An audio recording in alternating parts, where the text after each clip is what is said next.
Maybe this is heaven, maybe that's just you.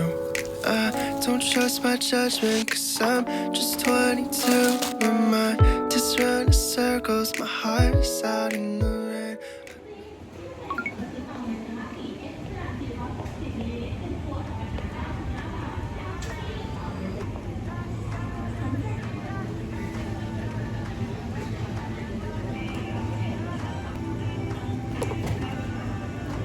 อุ๊ยอันนี้มันดูไม่ค่อยเหมือนน้ำชาเลยเนาะ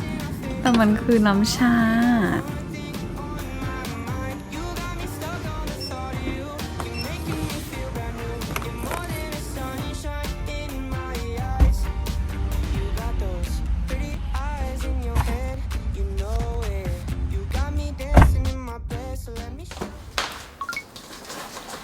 วันนี้ก็จะเป็นคลิป grow up สบายๆอีกแล้วนะคะเริ่มต้นด้วยการไปซื้อของมาตุนไว้ที่บ้านเราจะได้ไม่ต้องออกไปจากบ้านสักพักหนึ่งเนาะเราเข้าใจแล้วว่าทำไมโตมาเราชอบซื้อของเยอะๆทีเดียว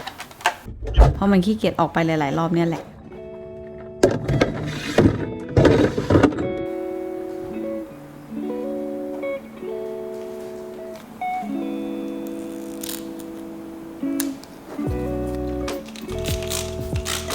อันนี้คือของ unbox ประจำวันนี้ก็คือมี1 2 3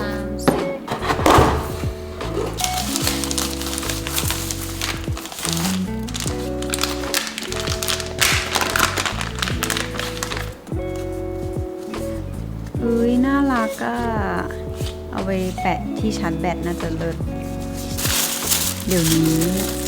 การห่อพวกโปสการ์ดใดๆก็คือจึ้งนะอุ๊ยสีมันแบบสดมากเวอร์ดูเขามีที่ขั้นหนังสือด้วย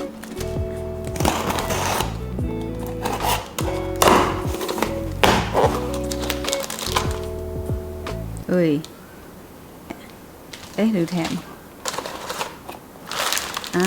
ส่งผิดจ้า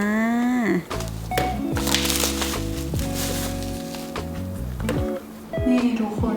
ดูเล็บเราดิก็เลยไปซื้อเล็บที่เป็นสติกเกอร์แปะๆมานะคะ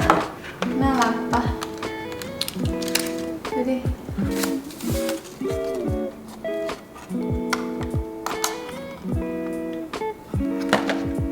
น่ารักจัง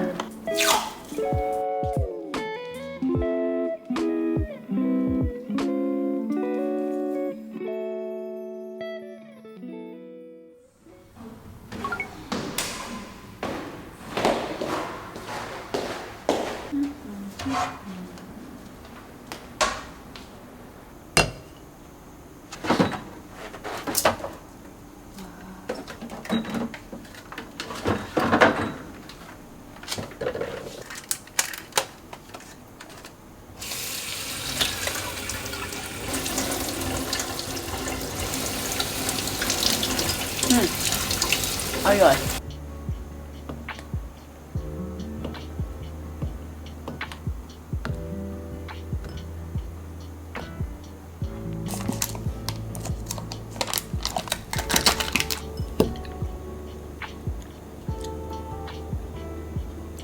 วันนี้ดู Turning Red ดีกว่าที่มันเป็นการ์ตูนดิสนีย์อ่ะเขาดูกันน่าจะทั่วบ้านทั่วเมืองแล้วฉันยังไม่มีเวลาดูสักทีวันนี้แหละฉันจะตามเทรนด์ทันจ้า Turning Red มันต่อจากโทรศัพท์ขึ้นใช่ไหมอ๋อขึ้นโชคดีฉันไม่มีปัญหานั้นจ้าฉันเมลินลี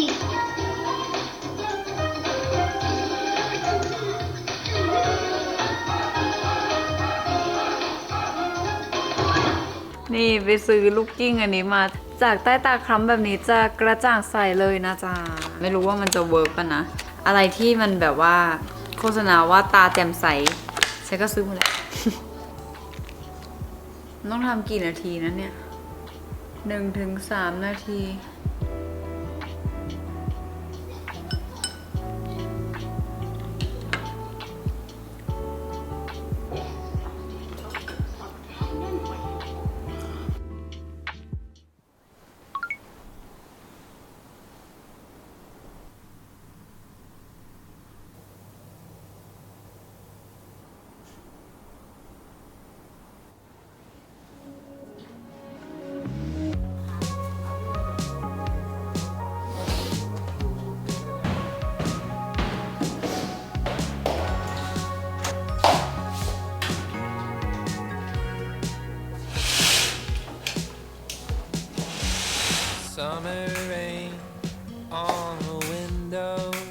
เปลี่ยนกลิ่นเทียนดีกว่า เอากลิ่นอะไรดี Watch the time float อัน on. นี้ดีกว่า Cool air blows a memento. วันนี้จะลองทำซูชิกันนะคะ ไม่รู้ว่ามันจะเวิร์กเปล่านี่เป็นครั้งแรก สืบเนื่องมาจากเห็น TikTok เขาทำฉันก็เลยอยากทำบ้าง น่าจะรอดนะ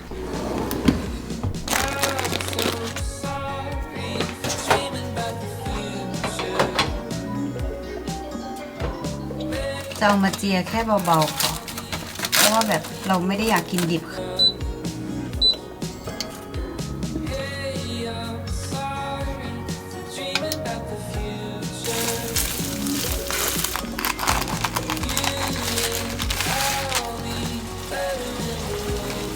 นี่อันนี้เป็นข้าวญี่ปุ่น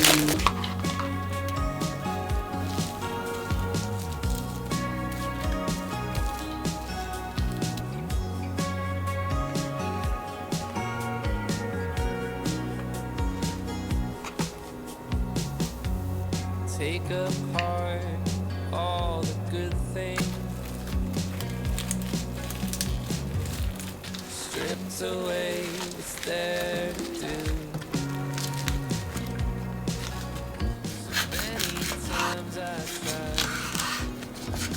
I just don't remember. ถือว่าเป็นซูชิที่ข้าวเยอะแต่ไส้น้อยนะ แต่ไก่ไหม้ไปหน่อย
สภาพห้องก็คือ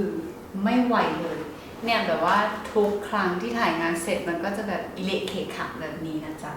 ก็ต้องมานั่งเก็บทุกครั้งที่ถ่ายงานเสร็จ เยอะจริงๆ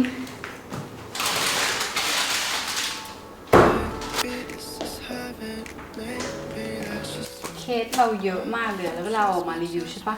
เราก็ต้องเก็บทีเดียวแบบเยอะมาก เพราะว่าเราจะต้องเอาใส่ถุงพลาสติกด้วย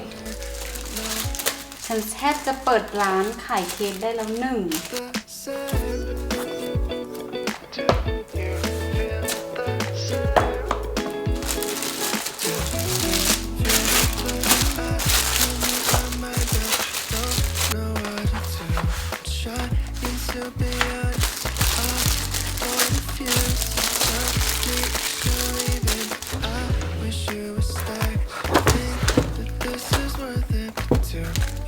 Feel the same.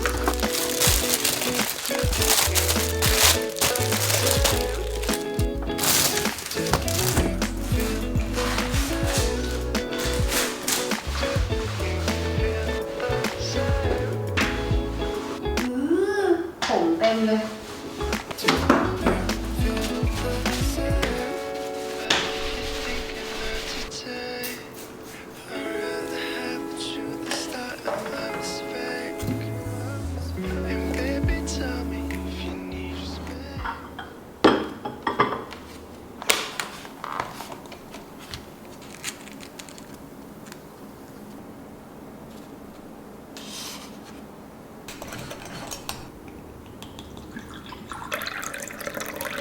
เป็นขนมกล้วยหอมนะ แต่แบบเราชอบการดีไซน์มากน่ารักมาก